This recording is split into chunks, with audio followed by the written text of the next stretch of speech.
మాజీ ముఖ్యమంత్రి జగన్మోహన్ రెడ్డి గారు నిన్నటి రోజున పల్నాడు జిల్లాలో వినుకొండ నియోజకవర్గానికి వైసీపీ నేత గురయ్యారని,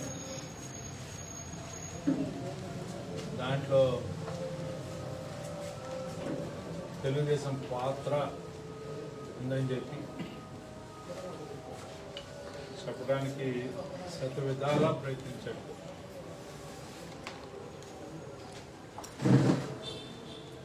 ఆపరేషన్ సక్సెస్, పేషెంట్ డైట్ అన్నట్టుగా ఉన్నాయి పర్యటన. ఆయన ప్రెస్ మీట్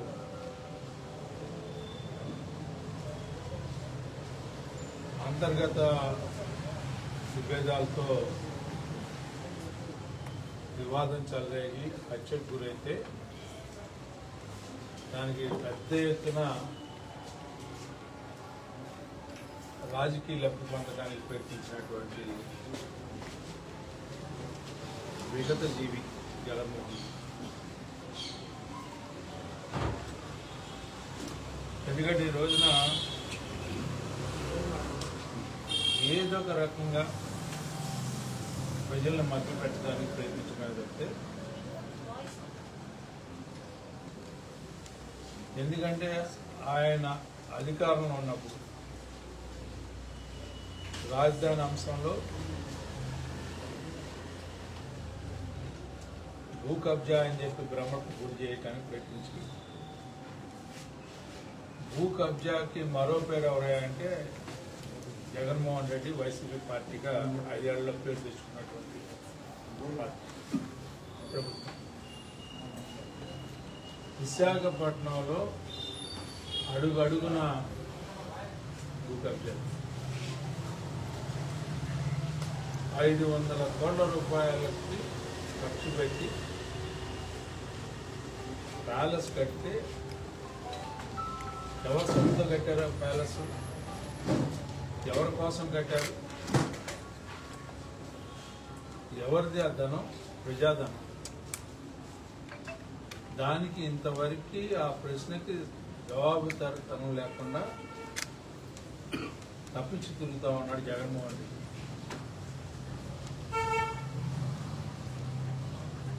పేదవాడికి సెంటు పొలం ఇచ్చే దాంట్లో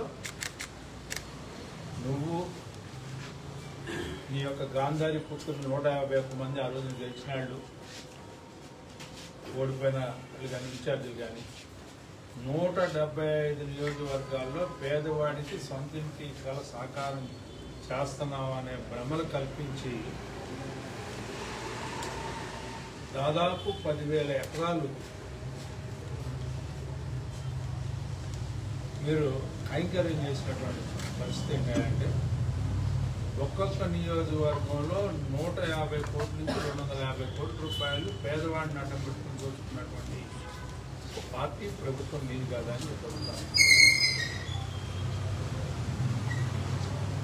కనీసం 30 లక్షల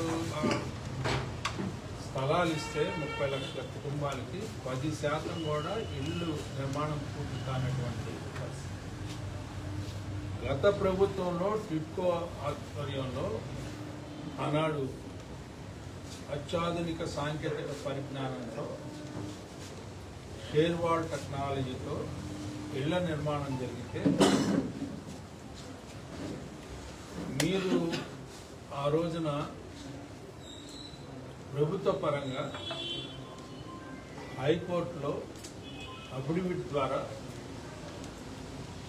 గత 21 నవంబర్కే మేము అప్పచెప్తామని చెప్పి ఆ రోజు నుంచి ఈ రోజు వరకు కూడా ఒక్క ఇల్లు కూడా అప్పచెప్పకుండా, పైగా వాళ్ళకి కేటాయించినటువంటి డబ్బు బ్యాంకుల ద్వారా ఏ రకంగా అయితే రుణ సౌకర్యాన్ని కల్పించిందో ఆనాటి ప్రభుత్వం చంద్రబాబు నాయుడు నాయకత్వంలో, ఆ డబ్బును కూడా దుర్వినియోగం చేసి లబ్ధిదారుడికి సంబంధం లేకుండా అలాంటి అలాంటి ఘోరమైన నేరానికి పాల్పడినటువంటి మీరు ఎంతటి ఘోరమైన నేరం అంటే పేదవాడికి చెందవలసినటువంటి డబ్బుని కూడా మీరు దోపిడీ చేసినటువంటి పార్టీ ప్రభుత్వం. దీనికి ఈ రోజున మీరు దాదాపు 3 లక్షల మంది లబ్ధిదారులకి సమాధానం చెప్పాల్సిన అవసరం ఉంది. మేము గతంలో తెనాలి నియోజకవర్గంలో దాదాపు 1100 ఇళ్ళు ఏదైతే జ్యోతిరావు పూలే కాలనీ ఉందో ఆ పూలే కాలనీలో నిర్మాణం జరిగినటువంటి 70% పూర్తయినటువంటి నిర్మాణం అక్కడ వరకు ఆగిపోతే ఆ తర్వాత వచ్చిన డబ్బులను కూడా మీరు ఎన్కాష్ చేస్తున్నారు. దానికి ఇంతవరకు సమాధానం లేదు.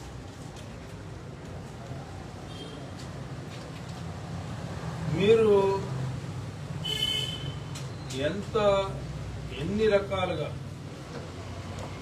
పక్కన కృష్ణా నది పాయ ఇసుక దోపిడీ, ఉచిత ఇసుక విధానం చంద్రబాబు నాయుడు గారు ఆనాడు ప్రవేశపెడితే దానికి భిన్నంగా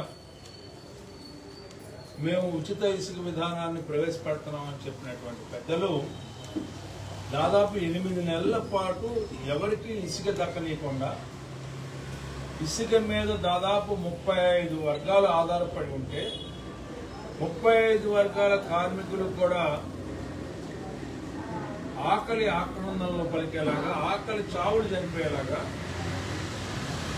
కార్మిక నేతలు కానీ కార్మికులు కానీ చనిపోయినటువంటి సందర్భం ఈ రాష్ట్రంలో ఎప్పుడూ లేదు. ఒక జగన్మోహన్ రెడ్డి గారి పాలన ఈ యొక్క ఉచిత ఇసుక విధానాన్ని రద్దు చేసి పూర్తిగా ఇసుకని కబ్జా చేసినటువంటి మాఫియా, ఇసుక మాఫియాని ప్రవేశపెట్టినటువంటి ఘనత జగన్మోహన్ రెడ్డి. అదేవిధంగా ఎక్కడ భూమి దొరికితే అక్కడ ఇక్కడ అద్దెళ్లలో ఎవరైనా అద్దెకిస్తే ఆ అద్దెళ్లను కూడా కబ్జా చేసినటువంటి ఘనత ఈ పట్టణంలో ఉంది.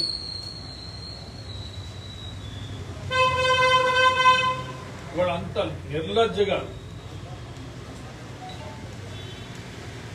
పేదవాడి ఆస్తులు కాజేయడానికి వీళ్ళందరూ ఈ రోజున ప్రభుత్వంలోకి వచ్చినట్టుంది తప్పితే ఆ రోజున 5 ఏళ్ల కాలంలో ప్రతి నిత్యం కూడా భూ కబ్జాలు, సహజ వనరులు దోచుకోవటం, దాదాపు ఇసుక ఎన్జిటి ఆర్డర్ ఇచ్చినా కూడా, హైకోర్టు ఆర్డర్ ఇచ్చినా కూడా, సుప్రీంకోర్టు ఆర్డర్ ఇచ్చినా కూడా అన్ని న్యాయస్థానాల యొక్క ఉత్తర్వుల్ని కాలంలో దొరికి వీళ్ళు ఇష్టం వచ్చినట్టుగా రిపోర్టులు రాయించుకొని దోపిడీ చేసినటువంటి ప్రభుత్వం ఆనాటి ప్రభుత్వం జగన్మోహన్ రెడ్డి గారికి కాదా అని చెప్పి అడుగుతాం. మీరు అసలు ఈ రాష్ట్రంలో తెలుగు ప్రజల్ని ఉద్దేశించి మాట్లాడే హక్కుని కోల్పోయారని చెప్పి నేను చెప్తా ఉన్నాను. మీరెవరు మాట్లాడటానికి వీల్లేదు. అసలు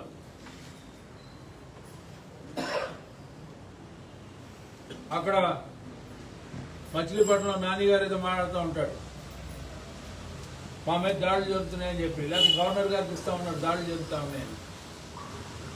మీరు ఎన్ని రకాలుగా మీరు ప్రజల్ని ఇబ్బంది పెట్టారు. సోషల్ మీడియాలో మాట్లాడితే వాళ్ళని ఇబ్బంది పెట్టారు, పత్రికల్లో వస్తే ఇబ్బంది పెట్టారు, ఎలక్ట్రానిక్ మీడియాలో మాట్లాడితే ఇబ్బంది పెట్టారు, అక్రమంగా కేసులు బనాయించారు, సిఐడి ఎంక్వైరీ అని చెప్పి ఆడపిల్లలను కూడా చూడకుండా మీ ఇష్టం వచ్చినట్టు వ్యవహారం చేశారు. ఎన్ని అరాచకాలు! మీరు అరాచకాల పుట్ట 5 ఏళ్ల కాలం కొన్ని వేల కోట్లని ప్రతి దాంట్లో కూడా దోచుకున్నారు. భూ కబ్జాల ద్వారా వీళ్ళు సంపాదించింది 1,95,000 కోట్ల రూపాయలు. దాదాపు ఇసుక ద్వారా 50,000 కోట్ల రూపాయలు.